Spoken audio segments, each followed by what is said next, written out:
유럽 HS 팀 중에 저희밖에 안 남았는데 그래도 한 끝까지 살아남아서 유럽을 자랑스럽게 하고 싶어요. They have the targets they need in their eyes. The triple kill for Forgiven, and it looks like H2K will seal the deal. You can't just stop Forgiven, you need to be better than he is.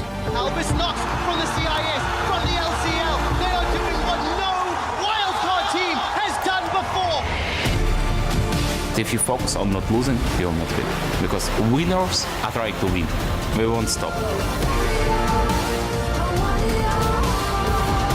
지금 대진표 따라서 저희는 일단 결승까지 갈 수 있을 것 같아요. It's not enough for us, we want more.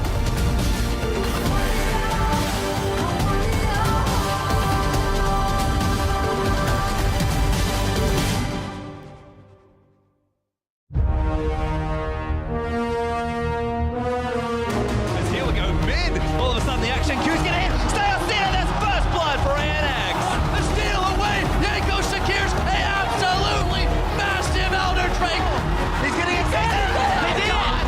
Oh my God, they did it. The triple kill for Forgiven, and it looks like H2K will seal the deal.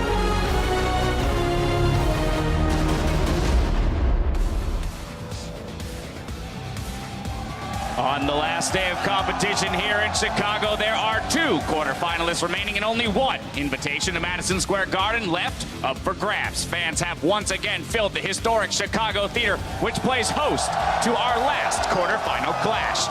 As you can see here, fans are out in force for both of these teams, the last 2 remaining not Korean in the tournament. And here, moments ago, Albus Nox, Luna loaded up into the venue. They'll face last LCS team standing. H2K coming in with high expectations after a perfect 4-0 in the second week of groups. Hello, everyone. I'm James Dash Patterson, joined today by Alberto. There it is. Just day 4, there it all goes. Out the window. Alberto Crumbs, Rangipo, Sam, Kobe, Hartman, Kensler, and Martin DeFicio Lunga. Gentlemen, day 4. It's been a long week, lots of games, but how are we doing here on a Sunday afternoon? Ecstatic. I think this is going to be a really interesting matchup. These teams play with fire, and I love watching them clash. I love your little sneaking the fire in there. Hope we do see some Brand. You know, a lot of high damage supports coming from Lecrit, and he's definitely a fan favorite. It's probably going to be banned. I think H2K is going to come well prepared here, and honestly, they will be the favorites tonight. Well, then we get Wildfire Zyra in its Fair place. enough. All right, well, let's send it to the stage to introduce the teams competing here tonight. Thank you very much, Dash. 3 days of League of Legends history has been added to the world-famous Chicago Theater. And tonight, a 4th, as we find out which one of the 2 remaining quarterfinalists will move on to New York City and continue their fight for the Summoners Cup. Now, let's meet the teams battling for tonight's competition. From the League of Legends Continental League, Albus Nox Luna.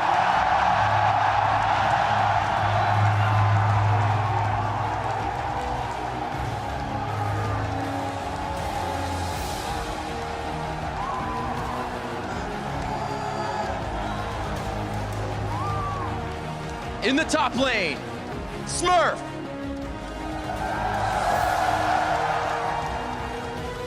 Jungling, PvP Stejos.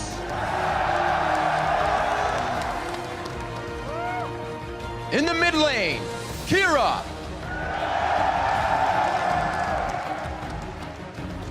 At AD carry, a miracle. At support, Licrit.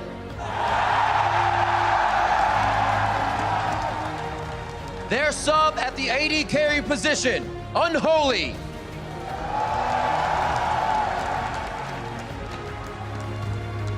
And their coach, Ansva.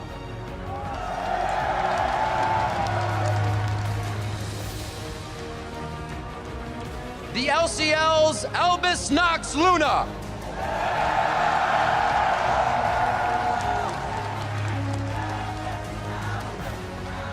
Their opponents in this quarterfinal matchup, from the European LCS, H2K.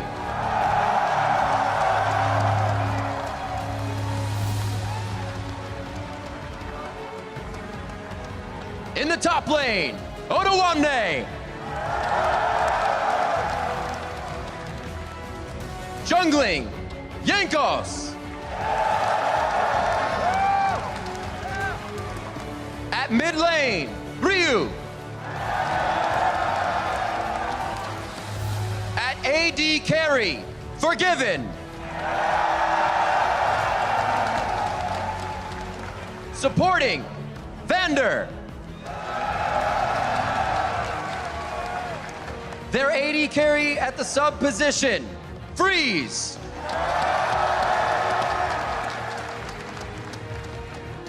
And their coach, Brawley.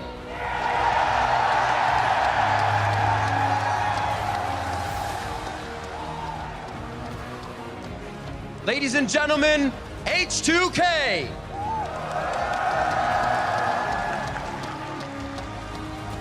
Gentlemen, please take your positions. And there they are. As mentioned earlier, the last two teams not Korean in this tournament. One will be moving on to represent, in a sense, the rest of the world against the domination that has come out of the Korean region. So let's start with the state of the World's 2016 tournament bracket. Samsung Galaxy, SK Telecom T1, and ROX Tigers have all secured their spots in the semifinal. ROX has won the coin toss, which means they have side selection for games 1, 3, and 5, while SKT has side selection for games 2 and 4. Yesterday, ROX knocked out China's #1 seed in EDG in 4 games. What were our big takeaways from that series, gentlemen? Definitely focusing on the jungle for that series. I mean, Peanut versus Clearlove, and not only Peanut versus Clearlove, but also the way the entire team works around the jungle. If Peanut would go for a successful gank, you know, maybe push a laner out, then Clearlove would have to come reveal his position very early on, and they move in to take over the entire jungle. It was just really nice to see from the Korean team how they would not make any of those mistakes to let you back in the game. I'm just happy we see ROX Tigers, also SKT, you know, perform at the top level. Add in Samsung, honestly, as well, all the way back at day 1 here of the quarterfinals. All 3 Korean teams are showing up. Much as expected, honestly, from what we saw yesterday with ROX Tigers stomping EDG in most of the games. So we're going to get an absolutely insane semifinal between ROX and SKT, and 2 of the best teams in the world. And if there's anything we've learned so far is that the team's actual state of play is really in accordance to their week 2 performances. All the teams that have qualified so far and have played in the quarters look just exactly how they played in the week 2, which is a really good indication for us to figure out how this matchup is going to go down between Albus Nox and H2K today. Both teams that had a pretty strong week 2, but H2K coming out ahead with a 4-0. All right, well, with that, then let's turn our attention to our match today with Europe's H2K taking on Albus Nox Luna from the LCL. If week 2 has been any indicator of quarterfinals performance, H2K, who are coming off a 4-game streak heading into this match. Yeah, really, H2K had such a fantastic last week in group stage and honestly looked like one of the strongest teams in the tournament, just judging from that 1 week. And we saw like everything from them. Honestly, they fixed the late game issues they used to have. But it all started in the early game, and that's the thing with H2K. It's about that laning phase. Insanely strong laners all across the board. Odoamne top lane, Ryu mid, Forgiven with Vander in the bottom lane.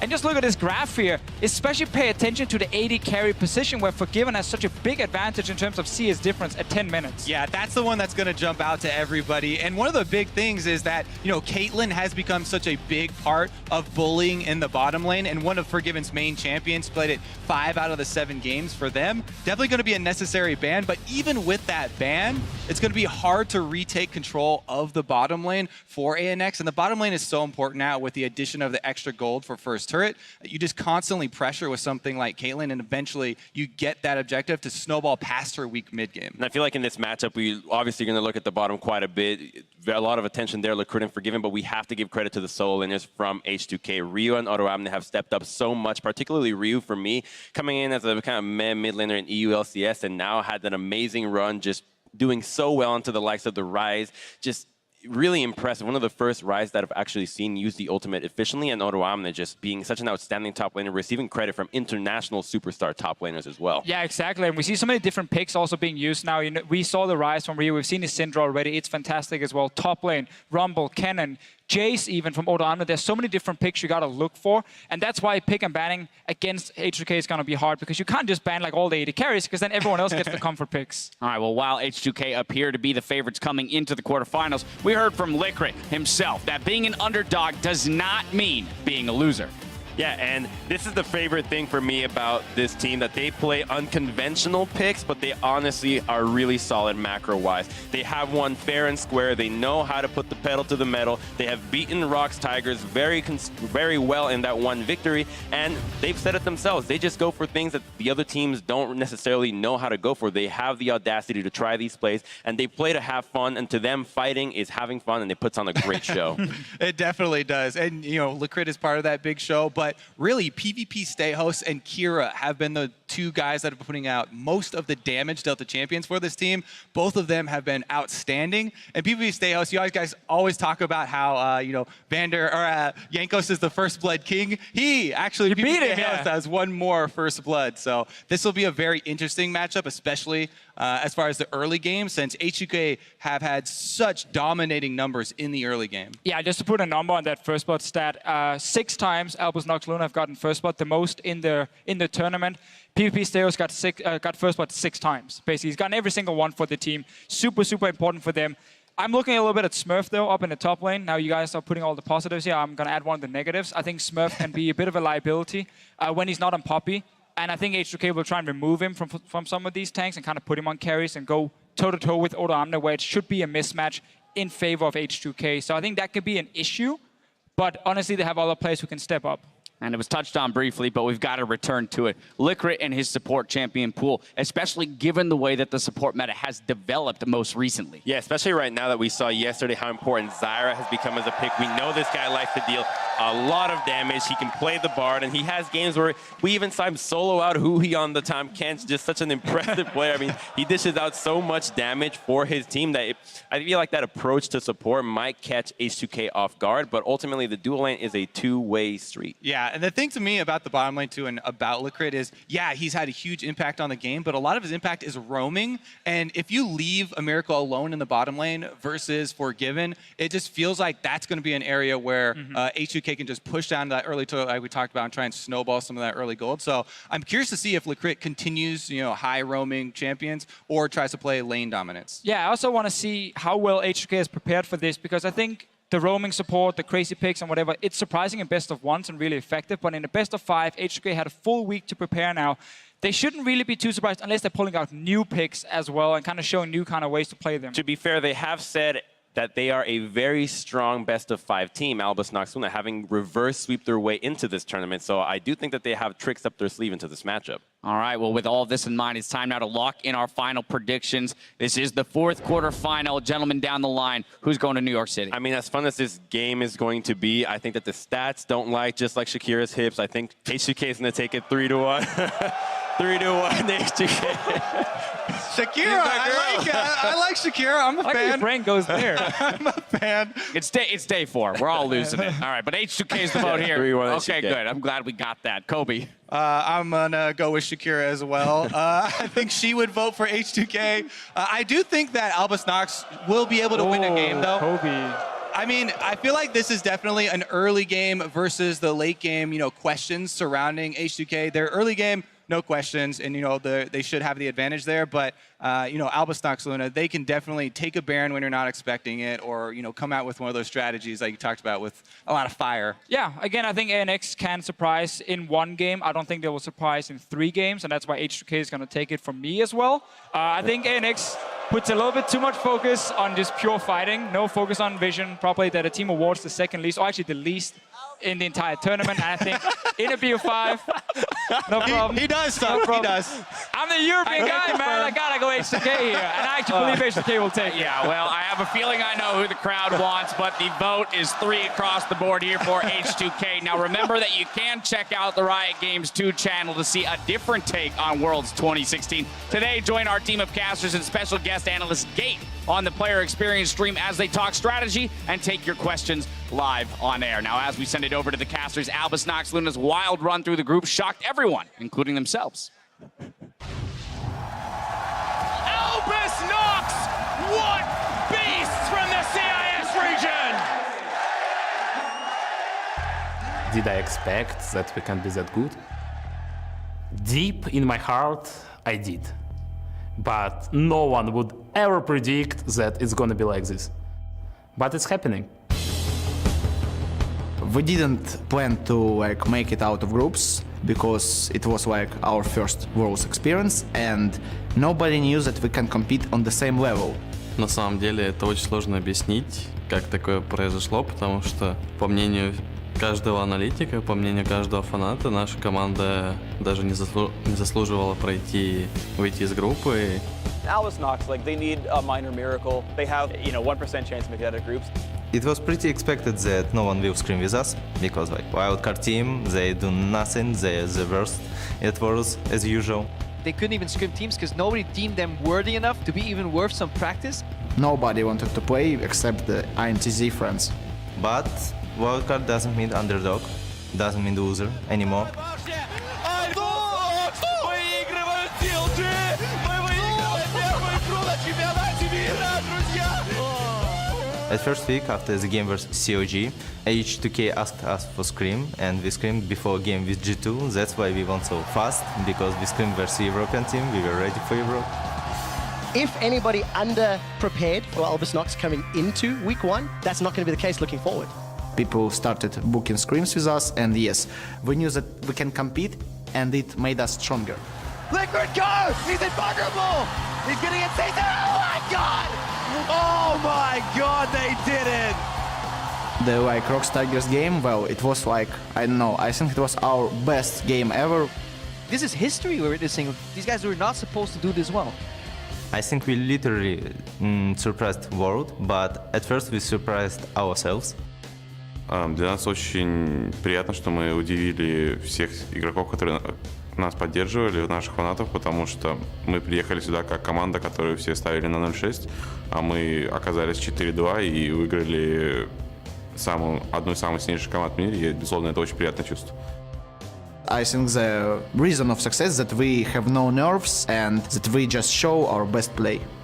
If underdog starting to win, everyone will cheer for them, because, oh my god, 10% or maybe low happen and they win. Oh my god, it's pretty cool. It's really cool to be the greatest upset in the league history, but we want to be not remembered by like that. It's not enough. We will try to make our journey as long as it possible. After we reach some point, we always make a new one. As example, we get to the wildcards. Okay, now we need to win them. Okay, we got to Worlds. Let's try to make a victory. Okay, we could make a victory. Let's try to make it out of groups. We did it. Now we okay, guys, let's do our best in the quarterfinals. Next step until we become the best. But can we? We're gonna find it in Chicago. Well, surprise the world is correct for this team. Hello, everyone.